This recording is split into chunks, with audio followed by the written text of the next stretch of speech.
Bonjour, dans cette vidéo je vais vous parler de la réalisation des câbles coaxiaux, c'est-à-dire comment installer des connecteurs sur des câbles coaxiaux, quels sont les outils dont on a besoin, comment les utiliser, comment dénuder le câble, quelles sont les dimensions, etc. Je vais vous parler aussi de l'impédance caractéristique des câbles coaxiaux. Donc on avait vu dans la vidéo précédente qu'il existe des câbles en 50 ohms ou en 75 ohms, et on va voir justement pourquoi 50 ohms et pourquoi 75 ohms, quelle est la différence, dans quel cas on va utiliser l'un ou l'autre. Alors personnellement, j'utilise surtout des câbles 50 ohms, comme je vous l'ai dit précédemment, mais dans certaines applications, il est nécessaire d'utiliser du 75 ohms. Personnellement, je ne les utilise pas, mais dans certaines applications, c'est nécessaire. Alors on verra aussi, après la fabrication du câble, comment le tester, parce que contrairement à un câble basse fréquence ou à un câble d'alimentation, les câbles haute fréquence doivent être testés de manière plus approfondie que simplement vérifier la conduction du conducteur central, avec un ohmmètre, et vérifier l'isolement entre le conducteur et la tresse. Ce n'est pas suffisant pour la haute fréquence, on doit aussi voir quelle est l'atténuation de ce câble et quelle est la bande passante de ce câble. Donc on verra tout ça dans le test des câbles. Alors pour ceux qui ne connaissent pas encore la chaîne, eh bien si vous trouvez mon travail intéressant, merci de vous y abonner. Activez la petite cloche de manière à être informé lorsque je publie une nouvelle vidéo. Alors d'ici à ce que je lise vos commentaires ou vos questions, je vous souhaite une bonne vidéo. Avant d'attaquer la fabrication de notre câble coaxial, on va s'intéresser tout d'abord à l'impédance caractéristique des câbles coaxiaux. Donc on a vu dans la vidéo précédente qu'il existait des câbles 75 ohms et des câbles 50 ohms. Dans le cas qui nous intéresse, en instrumentation et souvent en RF, on va utiliser du 50 ohms. Alors pourquoi 50 ohms? Eh bien, on s'est rendu compte qu'avec une impédance caractéristique de 75 ohms, c'est là qu'on avait les plus faibles pertes. Par contre, avec une impédance caractéristique de 30 ohms, c'est là qu'on avait la meilleure tenue en puissance. C'est-à-dire que pour un câble de même dimension, c'est là qu'on peut faire passer le plus de puissance. Et on s'est dit, on va se mettre un peu entre les deux. Et donc on a fait un compromis. En ce qui nous concerne, donc pour nos câbles 50 ohms, c'est un compromis entre les faibles pertes et la forte tenue en puissance. Raison pour laquelle on utilise des câbles 50 ohms. Alors comment est-ce qu'on peut calculer l'impédance caractéristique d'un câble blindé? Eh bien c'est surtout par rapport à son isolant. Et donc on a le grand D, c'est le diamètre extérieur de l'isolant, en millimètres. Le petit d, c'est le diamètre du conducteur.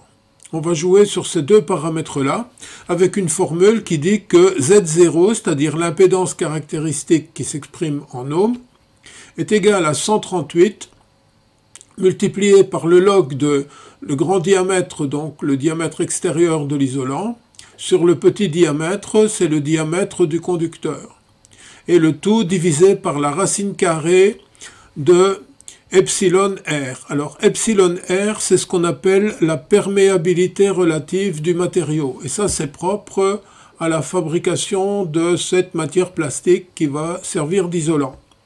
Je vous ai donné ici quelques exemples de perméabilité relative, donc c'est les plus fréquemment utilisés dans les câbles.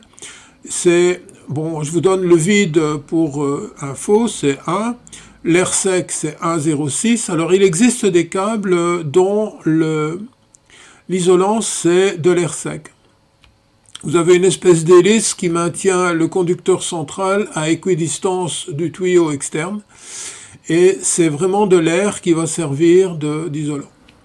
Alors vous avez la mousse de téflon, donc PTFE, 1,4, mousse PE, 2, et ainsi de suite. Donc vous avez ici différents types d'isolants que vous retrouvez relativement fréquemment dans les câbles coaxiaux pour les hautes fréquences et pour l'instrumentation.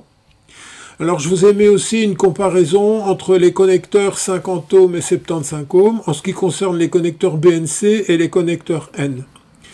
Vous voyez qu'en 75 ohms, sur le connecteur mâle, vous n'avez pas d'isolant autour de la pinule, contrairement aux 50 ohms où vous avez un isolant.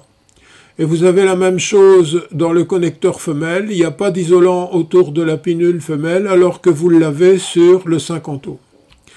Par contre, sur le N, c'est beaucoup plus vicieux, il y a très peu de différence. Vous avez juste le diamètre de la pin qui est un tout petit peu plus petit sur le 75 ohms que sur le 50. Ça veut dire que si vous mettez un connecteur 50 ohms mâle dans un connecteur 75 ohms femelle, vous allez écarter la tulipe du connecteur femelle et donc vous allez détruire votre connecteur. Donc faites bien attention lorsque vous allez acheter vos connecteurs BNC, vos connecteurs N, de bien spécifier que vous avez besoin de 50 ohms ou de 75 ohms. Et ensuite, lorsque vous allez les classer, lorsque vous allez les mettre dans vos différentes boîtes pour les ranger, marquez bien si ce sont des 50 ohms ou des 75. Parce que vous voyez, dans le cas du N, c'est très difficile de voir la différence entre les deux. Alors, voyons tout d'abord de quel matériel on a besoin pour travailler.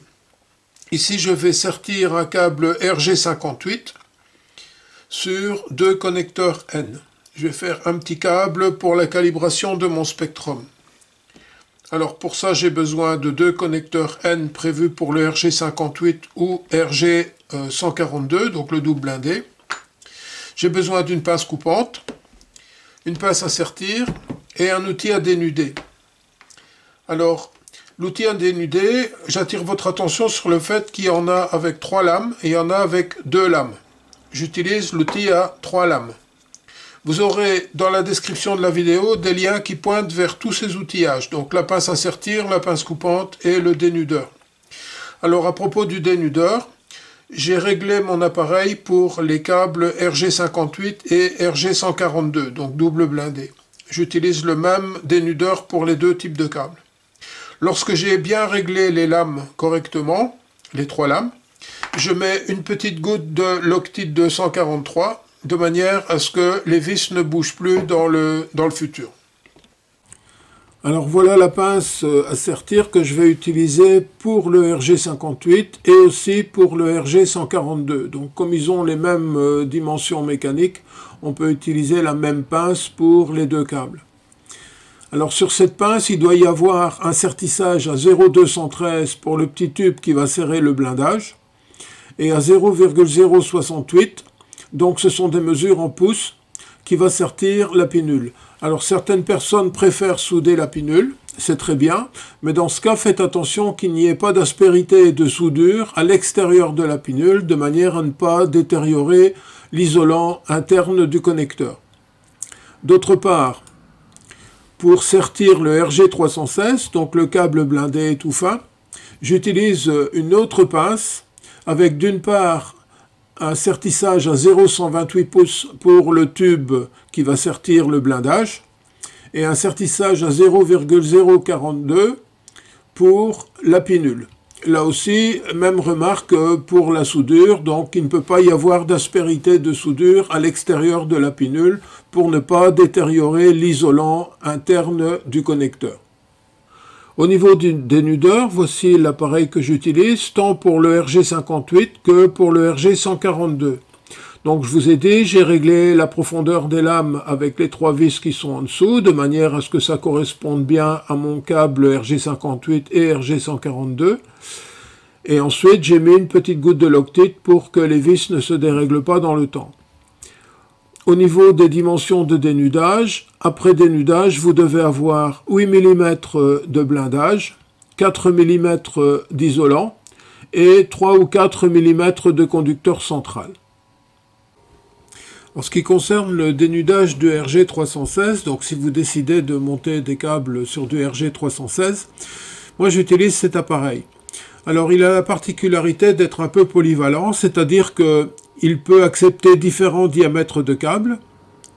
Pour le RG316, on doit mettre la position D en face de la petite flèche. Donc ici c'est le 9, on doit tourner la pièce pour arriver à D. Et on aura la plus petite des fentes. Ensuite, vous allez devoir démonter votre appareil, donc enlever l'axe et déplacer une des lames de manière à ce que le dénudage ne soit pas de 4 mm comme il est fourni d'origine, mais 6 mm. Donc lorsque vous aurez terminé de régler votre appareil, pareil que pour l'autre dénudeur, 2 petites gouttes de Loctite sur les vis de manière à ce que ça ne bouge plus dans le temps. Et donc j'ai un dénudeur pour le RG316 et l'autre que je vous ai montré précédemment pour le RG58 et le RG142. Alors passons maintenant à la fabrication du câble. Donc j'ai coupé le morceau de câble dont j'avais besoin. J'ouvre le dénudeur en appuyant dessus. Je mets le câble pour qu'il dépasse de 4 ou 5 mm de la lame. Voilà, je le relâche. Je le fais tourner autour du câble. Ensuite, avec la pince coupante, je vais évacuer les déchets.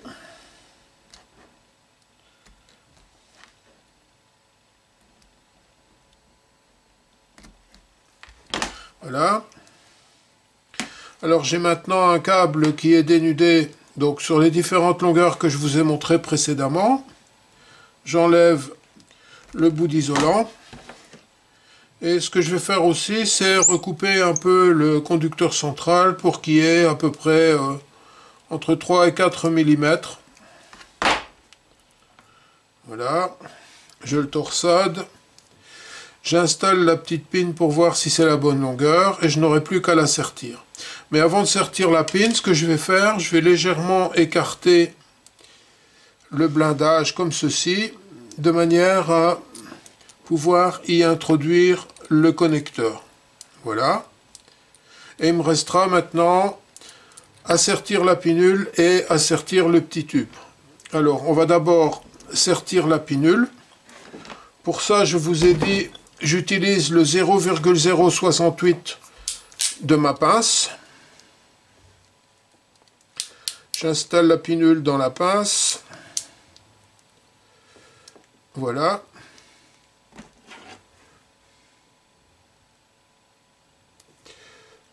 Je sertis la pinule.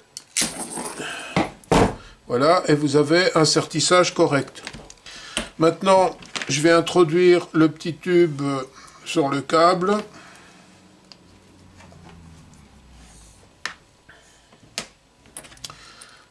Je mets le connecteur sur le bout du câble. Je vérifie que la pinule soit bien enfoncée complètement.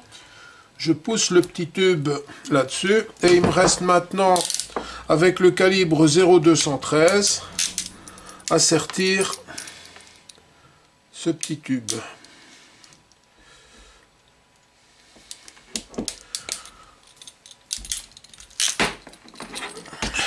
Voilà. Et donc le premier connecteur est installé. Alors, il est possible aussi, dans certains cas, de mettre une petite pièce en plastique pour éviter de courber trop fort le câble. Surtout pour les câbles que vous utilisez beaucoup. Donc en fait, ça ressemble à ça. C'est une petite pièce en plastique qui se glisse sur le câble et qui vient empêcher une pliure trop sévère du câble à la sortie du connecteur. Moi, dans mon cas, c'est un câble qui va me servir très peu souvent, donc c'est juste pour la calibration du Spectrum lorsque je veux tester justement des câbles, etc., voir leur atténuation. Donc, je ne mets pas ces protections. Mais vous pouvez très bien installer ces protections sur des connecteurs BNC, sur des connecteurs N. Bien entendu, la protection n'est pas la même d'un connecteur à l'autre, donc vous devrez acheter la protection qui correspond à votre connecteur. Vous trouverez des exemples de connecteurs, de protection, etc. sur le site que je vous mets en lien, donc sur lequel vous allez trouver les câbles, les connecteurs, etc. Alors pour tester ce petit câble que je viens de fabriquer, donc je vais d'abord avec l'aide de l'ohmmètre mesurer la continuité entre les deux conducteurs centraux, mesurer la continuité entre les masses et mesurer aussi l'isolement entre le conducteur central et la masse. Maintenant, je sais que mon câble a été plus ou moins bien réalisé, qu'il n'y a pas de court-circuit, donc je vais pouvoir le tester en fréquence grâce au Spectrum. Alors pour ce faire, j'ai installé un câble que je considère mon câble de référence entre la sortie du générateur de tracking et l'entrée du Spectrum. Et je vais demander, donc ça c'est la bande passante de ce câble de référence, et je vais demander à l'appareil de considérer que ce câble est parfait, c'est-à-dire je vais faire une normalisation. Donc, je demande à l'appareil de corriger tous les défauts du câble. Ensuite, ce que je vais faire, je vais débrancher l'entrée du Spectrum. Au bout de mon petit câble de test, je vais mettre un adaptateur N femelle-femelle, de manière à pouvoir le connecter sur le câble de référence. Donc j'insère entre le câble de référence et l'entrée du Spectrum mon petit câble à tester plus un adaptateur N femelle-femelle.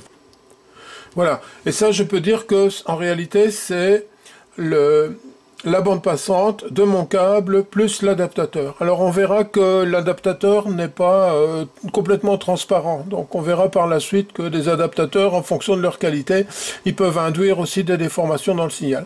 Donc ça veut dire que j'ai, pour certaines fréquences, on va voir quelle fréquence exactement, j'ai une atténuation de l'ordre de à peu près 1 dB sur 1,18 Go. Alors pour terminer, je voulais vous montrer l'impact que peuvent avoir les adaptateurs sur la qualité de vos mesures. Donc ça, ce sont des brols chinois vendus sur Banggood, AliExpress, Amazon et tous ces machins-là. Et on va voir que quand on introduit ce genre de brol dans une mesure en haute fréquence, eh bien, on a parfois des sacrées surprises. Et on peut voir que, en fait, au niveau de la mesure, maintenant, c'est complètement différent. Donc, tout d'abord, la bande n'est pas linéaire, mais en plus, on voit que j'ai une atténuation à certains endroits de plus de 1 dB. Donc, faites très attention lorsque vous allez utiliser des adaptateurs pour faire vos mesures, de prendre des adaptateurs de bonne qualité. Alors, il y a aussi la possibilité d'acheter des kits d'adaptateurs. Donc, pour aux alentours de 200 € chez Techbox, vous avez un kit avec une quarantaine de pièces qui, au niveau de la qualité, n'est pas mal du tout. Voilà, pour aujourd'hui, je vais m'arrêter là parce que je pense que j'ai encore bien largement dépassé les 15 minutes que je m'attribue habituellement pour une vidéo. Alors, je n'ai absolument pas bouclé le sujet des câbles et des connecteurs, etc. Je vous avais promis une comparaison entre les connecteurs à sertir et les connecteurs à visser. Ben, je vous ai pas du tout parlé des connecteurs à visser, etc., etc. Il y a encore plein de choses qu'on peut dire à propos de la fabrication ou de l'achat des câbles. Pourquoi utiliser du N ou du SMA ou du SMB, etc. Donc, si la chose vous intéresse, faites-le moi savoir à travers les commentaires et on pourra éventuellement faire une suite à cette vidéo qui complète non seulement la fabrication des câbles, mais aussi l'utilisation du matériel. Donc, par exemple, pourquoi utiliser plutôt tel type ou tel type de câble. D'ici à ce que je lise vos commentaires, je vous souhaite bonne réussite dans vos projets et à bientôt pour une autre vidéo.